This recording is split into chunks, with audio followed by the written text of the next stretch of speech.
आदाब है। आप देख रहे हैं एडीएन उर्दू न्यूज़ और आपके साथ मैं हूं डॉक्टर सैयद वहाबुल हक। खबरों के सिलसिले को शुरू करने से पहले आइए डालते हैं एक नज़र दिन भर की अहम खबरों पर। कोरोना के खिलाफ बेदारी के लिए मिली तंजीमें करेंगी शहर में काम। जिला इंतजामिया के साथ मीटिंग में मिली कायदीन का ऐलान। सख्त पाबंदियों के साथ शुरू हुए डिग्री के इम्तिहान और होटल बंद रखने के फैसले पर नजरसानी करे इंतजामिया। होटल एसोसिएशन के वफ्द का जिला कलेक्टर से मुतालबा। अब खबरें तफसील से। कोरोना के तेज़ रफ्तारी से बढ़ते कहर के पेश नज़र हिफाजती तदबीरों के तय अवामी बेदारी के लिए शहर की मिली तंजीमें और जमातें मैदान में उतरेंगी। ज़िला इंतज़ामिया के साथ मीटिंग के बाद मिली कायदीन ने ये ऐलान किया है।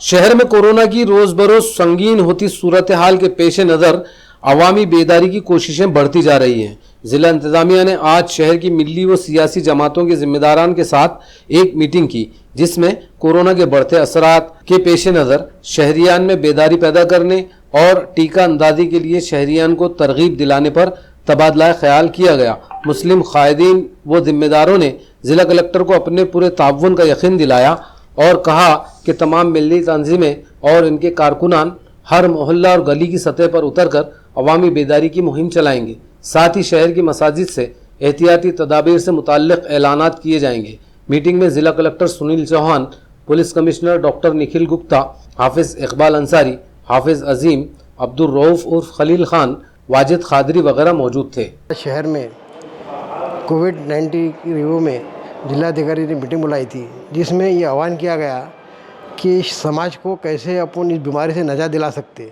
उसका अवेयरनेस कैसे ला सकते, वैक्सीन लोगों को कैसे दिया जा सकती है, और जो लोग रात में घूम रहे फिर रहे बैठ रहे इनके लिए कैसे अपन मोहब्बत से इनको समझा के घरों में बिठा सकते। इसलिए शासन ने हमको जिम्मेदारी दी है कि इस समाज को समझा कर वैक्सीन दिया जाए और इनको जो है तो ये बीमारी से नजात दिया जाए। हम हमारी जमीयत उलमा औरंगाबाद की तरफ से ये तमाम लोगों से गुजारिश करते हैं कि अपने अपने घरों में अपने अपने बच्चों को संभाल के रखें, मुंह को मास्क लगाए, सैनिटाइज़र का इस्तेमाल करें और सोशल डिस्टेंसिंग मेंटेन करें। इससे बीमारी नहीं फैलेंगी, अपन बचेंगे, दूसरे लोग बचेंगे। ये इसी जिम्मेदारी अदा करते हुए आज जमीयत उलमा ने ये कदम उठाया कि हर मस्जिद में हर इमाम को ये जिम्मेदारी दी जाएगी कि अपने मस्जिद के माइक से ये ऐलान करे कि अपने अपने बच्चों को मास्क लगाए, बिला वजह शहर में ना घूमें और सोशल डिस्टेंसिंग मेंटेन करें और बार बार जो है तो हाथ धोने की कोशिश करें। इससे बीमारी नहीं फैलेंगी, शहर महफूज रहेगा तो अपन महफूज रहेंगे और लॉकडाउन की नौबत नहीं आएंगी। ऐसा हमने कलेक्टर साहब से ये रिक्वेस्ट की कि लॉकडाउन ना लगाए, इसलिए कि गरीबों की रोजी रोटी का सवाल है। ये आज जो है आज ये मीटिंग में तय हुआ है कि हम हमारे समाज को इस बीमारी के बारे में जिम्मेदारी से समझाकर इनको बीमारी से निजात दिलाने की कोशिश करेंगे। जमीयत उलमा ये कोशिश कर रही है कि अपने माध्यम से हम जितने भी जमीयत के कारकुन हैं सबको हर मोहल्ले में हर मस्जिद में जाकर लोगों को अवेयरनेस दिलाएंगे और बीमारी से निजात दिलाने की कोशिश करेंगे इंशाअल्लाह। आज कलेक्टर साहब ने, रीजनल कमिश्नर साहब, ग्रामीण के एसपी साहब और उसके अलावा पुलिस कमिश्नर साहब ने कलेक्टर ऑफिस में मीटिंग ली और इसके अंदर शहर औरंगाबाद की अलग अलग तंजीमात के मुख्तलिफ पार्टियों के ज़िम्मेदारान अल्हम्दुलिल्लाह मौजूद थे। अपील की गई कि सरकार आपसे ताउन चाहती है कि आप इस महामारी को रोकने में हमारी मदद करें। सारे ज़िम्मेदारान ने कहा कि इंशाअल्लाह हम पूरी तरीके से आपके साथ हैं। हम मास्क लगाने की पाबंदी भी करेंगे, लोगों के अंदर अवेयरनेस पैदा करेंगे, डिस्टेंस मेंटेन करवाएंगे, सैनिटाइज़र का इस्तेमाल करेंगे और इस बीमारी से बचने के लिए पूरा समाज आपके साथ खड़ा हुआ है। हम इंशाअल्लाह दुआ करते हैं कि अल्लाह रब्बुल आलमीन इस बीमारी को इस मुल्क से बल्कि पूरी दुनिया से जड़ से ख़त्म कर दे।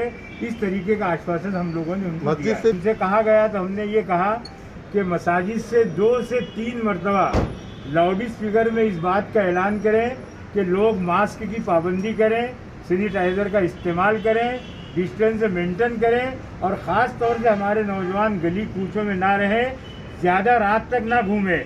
पुलिस कमिश्नर साहब ने कहा कि भाई उनको समझा दीजिए, अगर ये नहीं मानते हैं तो फिर आगे आने वाली रमज़ान की इबादत मुतासिर होंगी और फिर ऐसे नौजवानों के खिलाफ हम कार्रवाई करेंगे। तो मेरी माँ बहनों से भी अपील है कि अपने बच्चों को गैर ज़रूरी रात में 9 के बाद गली कूचों में चौराहे पर बैठने ना दें, उनको पाबंद करें। हमारा ये मशवरा है कि आप वैक्सीन लीजिए। अगर आप सरकारी अस्पताल में जहाँ सरकार ने इंतज़ाम किया है मुफ्त में वैक्सीन दी जा रही है, अगर आप वहाँ नहीं लेते हैं तो प्राइवेट दवाखानों में जाएं, 250 रुपये भर के आप वहाँ पर वैक्सीन ले सकते हैं। किसी के बहकावे में ना आए। औरंगाबाद वस्ती हल्के से मेंबर असेंबली प्रदीप जायसवाल ने शहरियान से अपील की कि कोरोना से बिगड़ते हालात को देखते हुए हिफाजती तदबीरों पर पूरी पाबंदी के साथ अमल करें। सर्व समाजाच्या लोकांनी आपलं समजून आपल्या शहरामध्ये काही काम नसेल तर कुठं न फिरता आपण आपल्या घरामध्ये आराम करू, कोरोना अजून वाढणार नाही याची सर्व नागरिकांनी, शहराच्या नागरिकांनी दक्षता घ्यावी अशी विनंती करतो। आणि ज्या ठिकाणी डॉक्टर्स, नर्सेस ज्या ठिकाणी कोरोनाग्रस्तासाठी चेकिंग चालू असेल, काही ठिकाणी त्या ठिकाणी डॉक्टर्स असतील त्यांनाही विनंती करेल की आपण करत असताना जरा थोडं फास्ट करावं। काही लोकांच्या कंप्लेंट असतात, काही विनाकारणही कंप्लेंट करणारे लोक असतात, पण शक्यतो आपण चांगलं एक या शहरामध्ये काम करतात, पण अशी कोणाची कंप्लेंट येऊ नये। नाही, माझी त्या ठिकाणी असं सांगेल की आज खाटाची कमी आहे। आता कालच विभागीय आयुक्त श्री केंद्रेकर साहेब यांनी सांगितलं की शहराचे मंगल कार्यालय जे असतील ते आपण या ठिकाणी घेण्याचा त्यांचा प्रयत्न या ठिकाणी चालू आहे। त्याबरोबर ज्यांच्या घरी राहायचं चांगलं असेल, त्याचं घर मोठं आहे की ज्या ठिकाणी 4-5 भाऊ एकत्र बाजूबाजूला राहू शकतात, अशा लोकांना सुद्धा कव्हर डाऊन करता येतं। त्यांनी आपल्या घरी राहून सुद्धा आपल्या डॉक्टरांचा इलाज त्यांनी घेतलं तर मला वाटतं लवकरात लवकर हा कोरोना या शहरातून, या महाराष्ट्रातून लवकर जाईल असं मला वाटतं। परत एक वेळेस आपल्या माध्यमातून सर्व नागरिकांना, सर्व समाजाच्या नागरिकांना विनंती करतो की आपण सोशल डिस्टेंसिंग और मास्क का वापर कराओ, ये त्यांना नम्र विनंती। निजकारी के खिलाफ बैंक मुलाजमीन की 2 रोज़ा हड़ताल 100% कामयाब रही। इस दौरान बैंकों में कामकाज ठप रहा और बैंक सारिफीन को रोज़मर्रा के कामकाज में मुश्किलात पेश आई। मरकजी हुकूमत ने हालिया बजट में IDBI और 2 सरकारी बैंकों की निजगारी का ऐलान किया। हुकूमत के इस ऐलान से बैंक मुलाजिमीन और तंजीमों में नाराजगी फैल गई। निजगारी की मुखालिफत के लिए बैंक तंजीमों ने 2 रोज़ा बैंक हड़ताल की। बैंक तंजीमों की जानिब से कौमी सतह पर 2 रोज़ा बैंक हड़ताल की गई, जिसका असर रोज़मर्रा के कारोबार पर पड़ा। शहर के तमाम सरकारी बैंक के दफ्तर और शाखों में कामकाज पूरी तरह बंद रहा। कोरोना की वजह से जलसे जुलूस और मुजाहरों पर फिलहाल पाबंदी है, इसलिए बैंक मुलाजिमीन ने अपनी अपनी बैंकों के सामने अपने मुतालिबात पर मबनी मेमोरेंडम शहरियान में तकसीम करके इनमें बेदारी पैदा करने की कोशिश की। बैंकों की इस हड़ताल से बैंक के ग्राहकों को परेशानियों का सामना करना पड़ रहा था। इस हड़ताल में सफाई मजदूर से लेकर बैंक मैनेजर तक तमाम अफसरान व मुलाजिमीन शरीक रहे, जिसकी वजह से बैंक की ये 2 रोज़ा हड़ताल 100% कामयाब नजर आई। राष्ट्रवादी यूथ कांग्रेस होटल एसोसिएशन के एक वफ्द ने ज़िला कलेक्टर से मुलाकात करके मुतालिबा किया कि 17 मार्च से होटल में खाने पर पाबंदी के फैसले पर नज़रसानी की जाए। इंतज़ामिया के इस फैसले से होटल कारोबार से जुड़े हज़ारों अफराद के ख़ानदान मुतासर होने का खदशा है। कोरोना के तेवर लगातार सख्त होते देखकर इंतज़ामिया सख्त पाबंदियां नाफज कर रहा है। गुज़िश्ता रोज़ टास्क फोर्स की मीटिंग में ज़िला कलेक्टर ने होटल्स, ढाबों और रेस्टोरेंट्स वगैरह में खाने पर पाबंदी लगा दी। इंतज़ामिया के इस सख्त फैसले से शहर के सैकड़ों होटल मालिकान और उनसे जुड़े मुलाजिमीन में सख्त तशवीश और बेचैनी फैल गई। आज होटल एसोसिएशन के एक वफ्द ने राष्ट्रवादी यूथ कांग्रेस के लीडरान के हमरा जिला कलेक्टर से मुलाकात की और उन्हें एक मेमोरेंडम पेश करके कहा कि होटल में खाने पर पाबंदी से इस कारोबार और उससे जुड़े लोगों की परेशानियां बढ़ सकती हैं, इसलिए इंतज़ामिया अपने फैसले पर नज़रसानी करे, कोई दरमियानी रास्ता निकाले। शहर के तकरीबन 80,000 से ज़ायद अफराद का गुजारा होटल कारोबार से चलता है। इस फैसले से इनकी ज़िंदगी पर बुरे असरात मुरतब होंगे।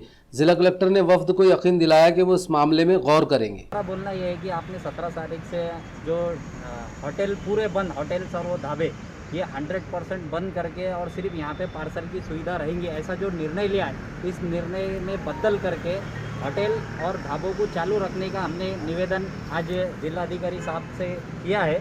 हमारा बोलना यह है कि औरंगाबाद शहर के अंदर टोटल करीबन 5,000 रेस्टोरेंट और ढाबे हैं और ये 5000 रेस्टोरेंट में हर होटल में करीबन एक होटल के अंदर 5 से 10 worker, labour, waiter, helper, cook और चपाती डालने वाली बाई, एक हर होटल में 5 से 10 के करीब यहाँ पे कर्मचारी काम करते हैं। अगर आप टोटल आंकड़ा लिया जाए तो औरंगाबाद शहर में सबसे बड़ा तबका जो है वो होटल कामगार का है। तो ये लोग कहाँ जाएंगे अगर आप टोटल बंद कर देंगे आने वाली 17 तारीख से और सिर्फ पार्सल की सुविधा चालू रखेंगे तो ये 70 से 80 हज़ार वर्कर जो कि रोज़ पगार पे काम करते हैं हर होटल में, ये लोग रास्ते पे आ जाएंगे। ये रोज़ कमाने वाले, रोज़ खाने वाले, रोज़ पगार पे काम करने वाले ऐसे लोग हैं जिसमें वेटर, हेल्पर और कुक और चपाती डालने वाले बाई, बर्तन धोने वाली बाई, इनको सबसे बड़ा इनका अगर कमाने का ज़रिया है तो वो है होटल्स। तो हमारा आज यही निवेदन था कि आप एकदम अगर ऐसा डिसीज़न लेंगे तो ये सब लोग रास्ते पे आ जाएंगे और इनके मतलब इनका घर कैसे चलेगा। कलेक्टर साहब को ये कहा है कि आप एक टेबल पे एक कस्टमर बिठाने की परमिशन दीजिए जो कि उसका और जो उसका पालन नहीं करेगा, आपके पास टीम है, संबंधित पुलिस स्टेशन के कर्मचारी है, हर होटल में CCTV फुटेज लगा हुआ है, उसके माध्यम से आप इसका इस्तेमाल करते हुए एक होटल में एक टेबल पे एक स्टाफ, एक ग्राहक को खाने के लिए परमिशन दीजिए। ऐसा सुझाव हमने दिया है। बाकी हम शहर के डिपार्टमेंट के साथ में खड़े हैं, खांधे से खांधा लगा के हमको पता है कि शहर में कोरोना पेशेंट बढ़ रहे हैं, मगर इसका ये तरीका नहीं कि आप 100% पूरा होटल, रेस्टोरेंट सब बंद कर देंगे। कि हम लोग होटल एसोसिएशन की तरफ से राष्ट्रवादी युवक कांग्रेस के नेतृत्व में शेख कय्यूम अहमद हमारे साथ थे। आज हम लोग निवेदन कमिश्नर को, कलेक्टर को हमने निवेदन दिया है कि होटल एसोसिएशन की तरफ से ये कहा जा रहा है कि जो तुम्हारी गाइडलाइंस दिए थे 9 बजे के बाद से 11 तक पार्सल चालू रहेंगे, उसके बाद सेटिंग में रहेंगी 50% कैपेसिटी, वो हम लोग को मंजूर था। अभी सडनली दूसरा निर्णय लिया गया है कि 17 तारीख से आने वाले होटल्स पूरे बंद किया जाएंगे। इसमें मेन मुद्दा ये है कि गोर गरीब का क्या होगा, जो चपाती बनाते हैं, जो दूर से बिहार, यूपी से जो लोग आके हम लोग के पास काम करते हैं, वो लोग का क्या होगा, वो लोग को पगार कैसा दिया जाएगा, सैलरी कैसी होगी। अब वक्त हो चला है एक मुख्तसर वक्फे का। खबरें अभी और भी है, देखते रहिए ADN उर्दू न्यूज़।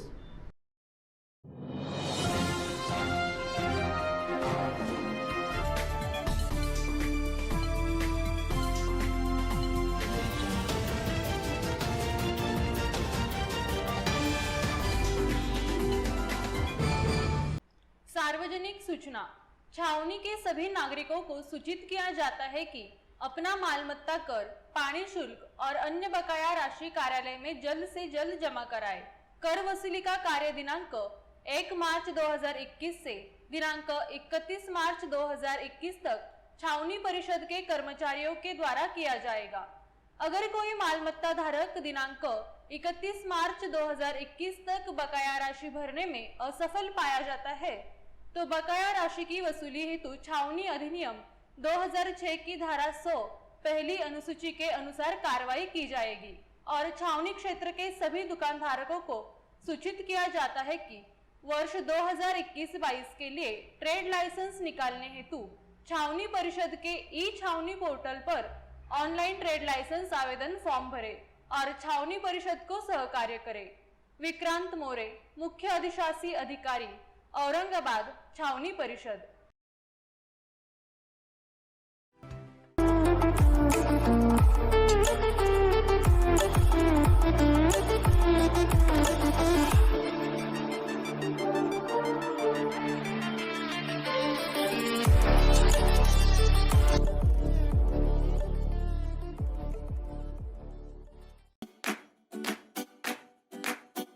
नाजरीन, वक्फे के बाद आप सभी का दोबारा खैर मकदम है। डॉक्टर बाबा साहब अम्बेडकर मराठवाड़ा यूनिवर्सिटी के तहत शहर के कॉलेजेस में आज से डिग्री इम्तिहानात शुरू हो गई। इस बार ऑनलाइन और ऑफलाइन दोनों तर्ज पर ये इम्तिहानात लिए जा रहे हैं। डॉक्टर बाबा साहेब अम्बेडकर मराठवाड़ा यूनिवर्सिटी के तहत ग्रेजुएशन साल दुवम और सुवम के इम्तिहानात मंगल से शुरू हुए। इस इम्तिहान में तलबा के लिए ऑनलाइन और ऑफलाइन दोनों तर्ज पर इम्तिहान देने की सहूलत रखी गई है। औरंगाबाद शहर व ज़िला में 11 मार्च से 4 अप्रैल के दरमियान जुज़वी लॉकडाउन नाफिज है। ज़िला इंतज़ामिया ने इम्तिहानात में एहतियाती तदाबीर पर सख्ती से अमल की ताकीद की है। कोई तालिब इल्म अगर बीमार हो तो उसे अलहदा बैठकर इम्तिहान देने की सहूलत फराहम की जाएगी। इम्तिहान हाल में तलबा को फिजिकल डिस्टेंस की एहतियात के साथ बिठाया जा रहा है। इस बार तलबा को होम सेंटर यानी अपने ही कॉलेज में इम्तिहान देने की सहूलत दी गई है। यूनिवर्सिटी इंतज़ामिया की जानिब से इम्तिहान के दौरान नाखुशगवार वाक़यात टालने के लिए फ्लाइंग स्क्वाड तैनात की गए हैं। डिग्री के फर्स्ट ईयर के इम्तिहान 1 अप्रैल से शुरू हो रहे हैं। आज शहर के 212 होम सेंटर्स पर 1,27,000 से ज़ायद तलबा ने इम्तिहान में हिस्सा लिया। डॉक्टर बाबा साहेब अम्बेडकर मराठवाड़ा यूनिवर्सिटी के जो पहले से शेड्यूल्ड एग्जामिनेशन थे वो आज से शुरू हुए हैं और दोनों ऑप्शन दिए गए थे बच्चियों को कि आप ऑनलाइन या ऑफलाइन दोनों में से कोई एक तरीके से आप एग्जामिनेशन दे सकते हैं। और हमने जो है तो पूरा उनसे कंसर्न लिया था और काफ़ी बच्चियों ने जो है ऑनलाइन का ऑप्शन दिया है। आज सेकेंड ईयर का यानी थर्ड सेमेस्टर का फ्रेश का एग्जामिनेशन है। आफ्टरनून सेशन में जो है बैक पेपर्स का एग्जामिनेशन है। तो 218 बच्चियां अभी मॉर्निंग सेशन में हमारे पास ऑफलाइन एग्जामिनेशन दे रहे हैं।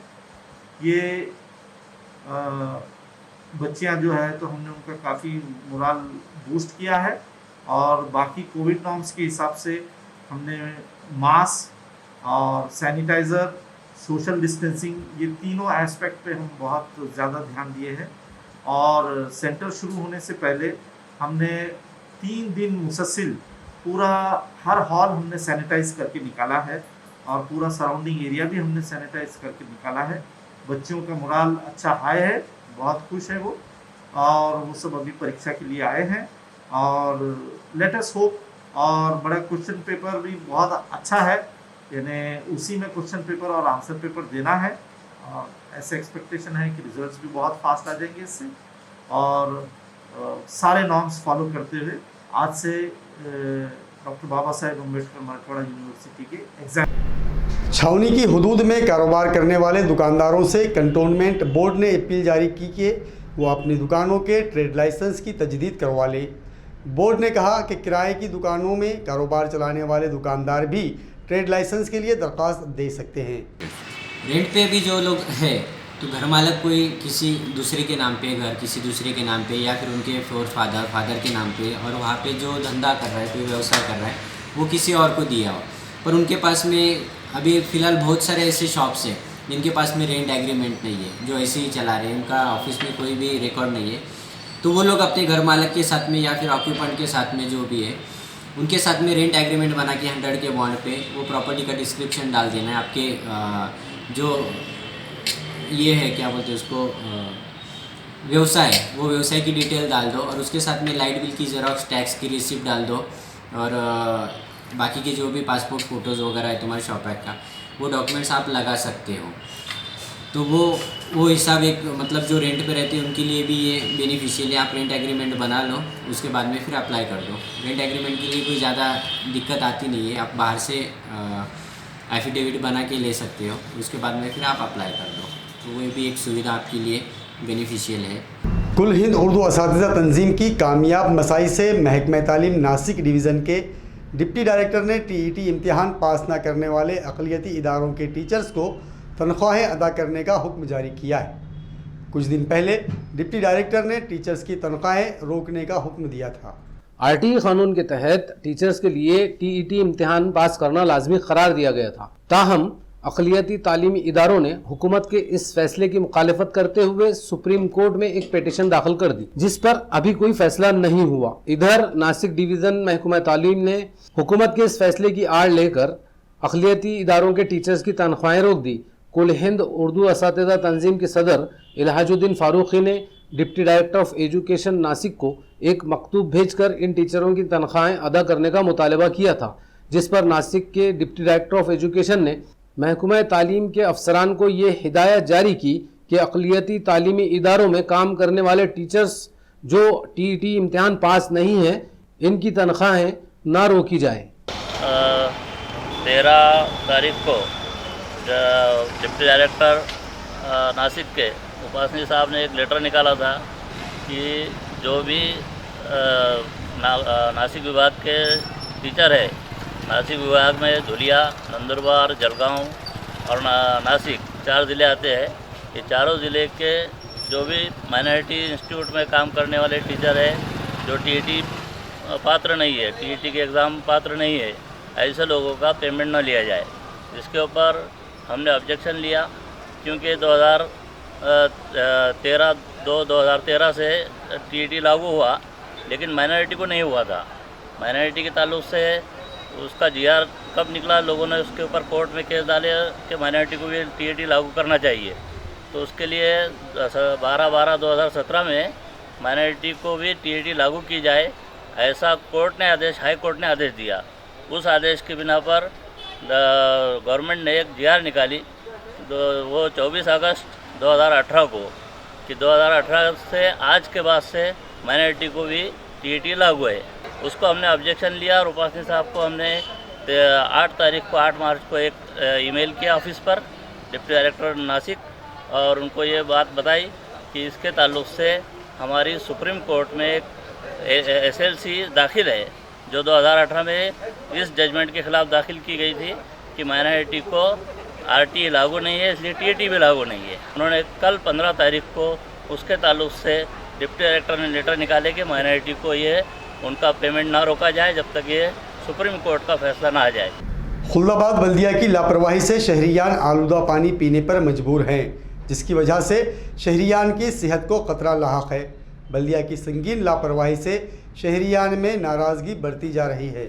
खुल्दाबाद शहर में इंतहाई गंदा और आलूदा पानी सप्लाई किया जा रहा है, जिसकी वजह से शहरियान की सेहत को जबरदस्त खतरा लाहक है। शहर में कई मकामात पर पीने के पानी की पाइपलाइन फूट चुकी है और कई मकामात पर गंदी नालियों और ड्रेनेज लाइन का पानी पीने के पानी में शामिल हो रहा है। खुल्दाबाद बल्दिया की लापरवाही से लोग ये गंदा पानी पीने पर मजबूर हैं। एसगांव डैम में पानी का भरपूर जखीरा है, जो आइंदा 2-3 सालों के लिए काफ़ी है। यहाँ भी पानी साफ करने में बल्दिया लापरवाही से काम लेता है, जिसकी वजह से लोग गंदा, बदबूदार और आलूदा पानी पीने पर मजबूर हैं। शहरियान में अब नाराज़गी बढ़ती जा रही है। इनका मुतालबा है कि बल्दिया शहर में साफ पानी सप्लाई करें, गैर कानूनी नल कनेक्शन बंद किए जाएं और पानी की सप्लाई के लिए यकसा वक्त मुकर्रर किया जाए। कोरोना वबा की खौफनाक सूरत हाल के चलते लगातार दूसरे साल पटन की नाद षष्ठी यात्रा मनसूख कर दी गई। जिला कलेक्टर ने यात्रा की मनसूखी का नोटिफिकेशन जारी किया है। पैठन के संत एकनाथ षष्ठी यात्रा का ये 403वां साल है। लगातार दूसरे साल भी ये यात्रा मनसूख की गई। गुज़िश्ता रोज़ जिला इंतजामिया ने इस ज़िम्मन में नोटिफिकेशन जारी किया। नाथ षष्ठी यात्रा का आगाज़ 30 मार्च को तुकाराम बीच से होता था। 2 से 4 अप्रैल के दरमियान षष्ठी का नज़्म होता है। इस यात्रा में शिरकत के लिए रियासत के कोने कोने से अक़ीदतमंद आते हैं। तकरीबन 500 दिंडी के ज़रिए अक़ीदतमंद मर्द व ख़वातीन के जत्थे 300 से 400 किलोमीटर पैदल सफ़र करके यहाँ पहुँचते हैं। 3 दिन इनका यहाँ मकाम होता है और यात्रा के प्रोग्रामों में शिरकत करके ये वापस होते हैं। लेकिन कोरोना की वजह से इस बार ज़िला कलेक्टर ने यात्रा की मनसूखी का नोटिफिकेशन जारी किया। अब यात्रा के मौके पर यहाँ हिफाजती तदबीरों के साथ रिवायती पूजा अदा की जाएगी। डिविजनल कमिश्नर सुनील केंद्रेकर ने मेल्ट्रॉन और MIT कोविड सेंटर का अचानक मुआयना किया। कारपोरेशन के इन सेंटर्स में बदनज़मी और सहूलतों के फकदान की शिकायतें मौसूल हुई थी। कारपोरेशन के कोविड सेंटर्स में सेहतमंद कोरोना मरीजों को रखा जा रहा है। इन सेंटर्स में बदनज़मी और सहूलतों की कमी की शिकायतें बढ़ती जा रही थी। डिविजनल कमिश्नर सुनील केंद्रेकर पीर को अचानक मेल्ट्रॉन कोविड हॉस्पिटल और MIT कोविड सेंटर पहुंच गए, जहां उन्होंने सहूलतों का जायज़ा लिया और हिदायत की कि मरीजों को तमाम तर सहूलतें फराहम की जाएं। इस मौके पर केंद्रेकर ने मरीजों से खुद बातचीत भी की और उन्हें फराहम की गई सहूलतों और खाने वगैरह के बारे में उनसे सवालात भी किए। इस मौके पर इनके हमरा municipal health officer doctor Neeta Padalkar भी मौजूद थी। खबरों के सिलसिले को ख़त्म करने से पहले आइए डालते हैं फिर से एक नज़र दिन भर की अहम खबरों पर। कोरोना के खिलाफ बेदारी के लिए मिली तंजीमें करेंगी शहर में काम। जिला इंतजामिया के साथ मीटिंग में मिली कायदीन का ऐलान। सख्त पाबंदियों के साथ शुरू हुए डिग्री के इम्तिहान और होटल बंद रखने के फैसले पर नजरसानी करे इंतजामिया। होटल एसोसिएशन के वफ्द का जिला कलेक्टर से मुतालबा। नाजरीन, ये थी आज की खबरें। कल फिर मुलाकात होगी नई खबरों के साथ। तब तक अपना ख्याल रखिए और देखते रहिए ADN उर्दू न्यूज़, आवाज़ हर दिल की।